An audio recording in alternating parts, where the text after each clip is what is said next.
Okay, this is off the Mountain Lite. I think if you're on the trail, you could use this spark plug wrench, and they throw a bunch of tools in there. I think you could get it off of this. You probably have to have someone hold it. Let's see if it's even possible. Might take a couple pounds. Try it one more time, and then I'm gonna get my. I just have a regular 17 I can use.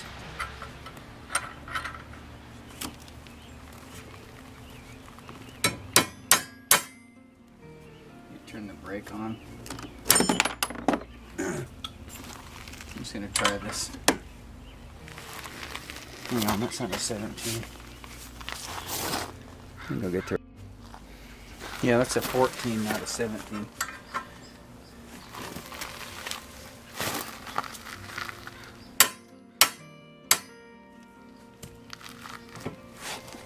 Nice to use the 12 point of that socket, you know, instead of trying to rely on the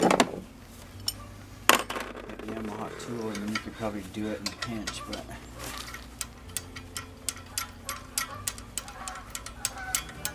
you also risk damage to the nut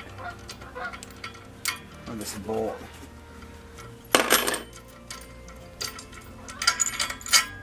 It's pretty short. It looks like an aluminum bolt. That's weird. Anyway, that should slide off. Oh, look, it's got a little piece in there. And there's that. Let's get this in the shop and take it apart.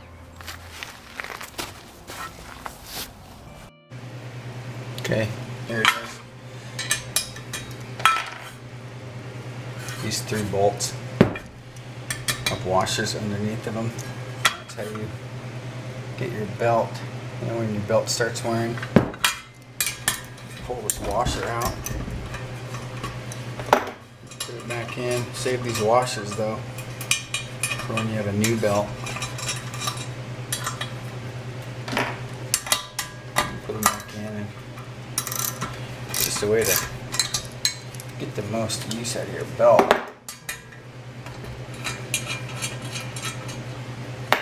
There's this little 8mm.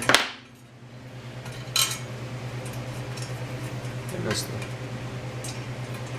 washer on one of them. That's all it is.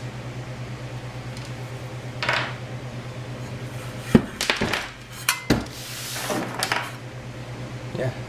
Now look at the gap in there. See, that's much smaller. So I'm just going to stick them back in. I got a pretty decent belt on there. Or we'll fix it later.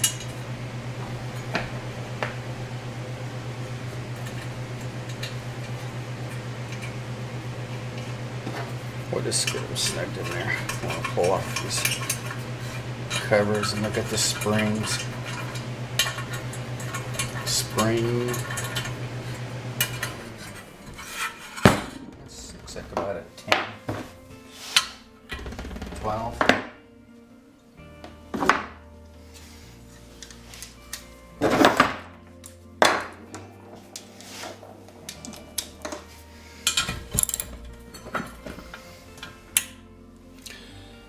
Oh, position.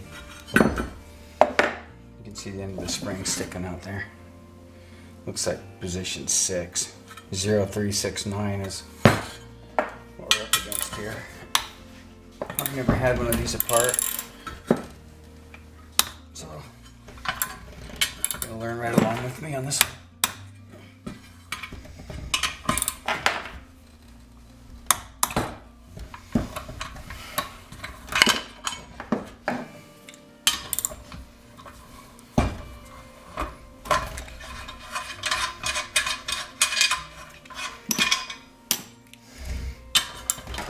Some pressure in there.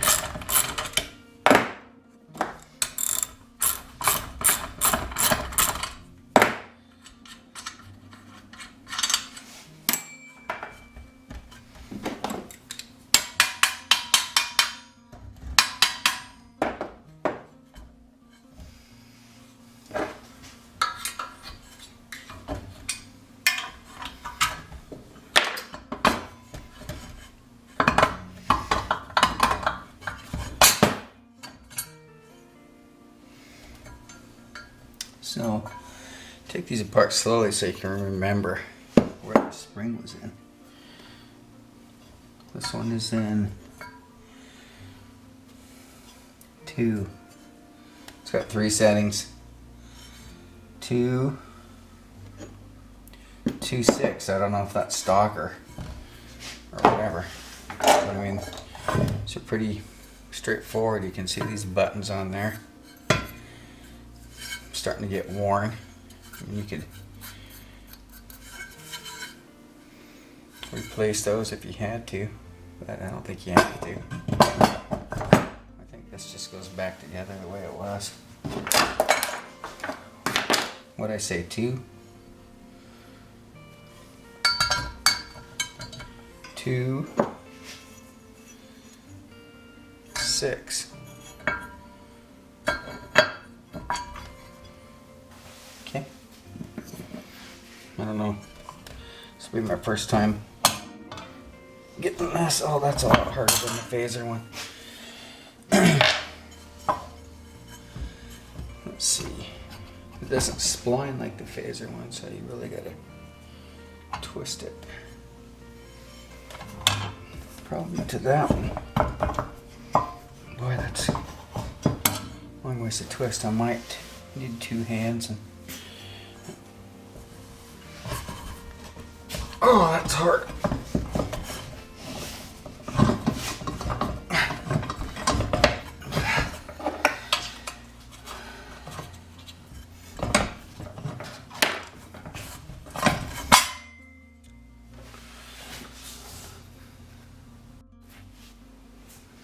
Okay, just got some gloves on. Roll up the sleeves a little bit. Get your bolts ready. And then start feeling tough, I guess.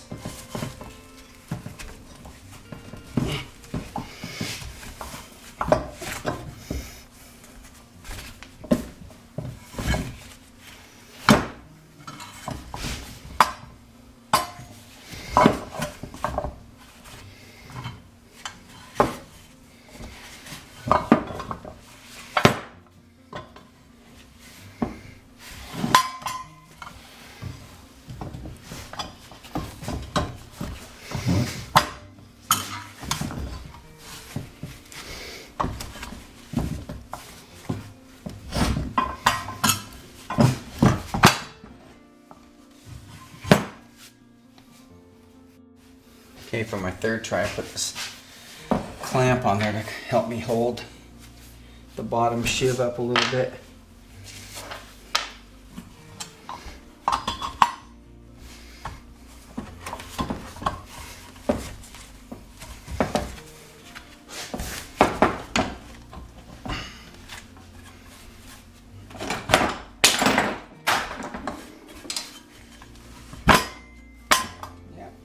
Pop back down. Okay, let's try this. I put a bunch of, like a hammer and a screwdriver and a pry bar underneath this so it raises the bottom shiv up a little bit. Got my bolts ready. This is like my 4th attempt at this thing. You guys are probably dying. This is probably a way easier way to do this. But you know, you don't learn anything unless you just start in on it. This is the first one I've had apart. There's one bolt on, so I think we're in the clear here. There's 2, 3. So you can see I just put these tools down there to raise it up, and that's all there is to that. Same cleanup procedure as the regular Phazer secondary. Just clean it up and make sure the ramps aren't broke. Clean off your helix. I usually use, I mean, you've seen this in the other videos. Usually use one of these wheels on a drill. I mean, it works great. Anyway, there you go, folks. That's how you inspect a Mountain Lite secondary.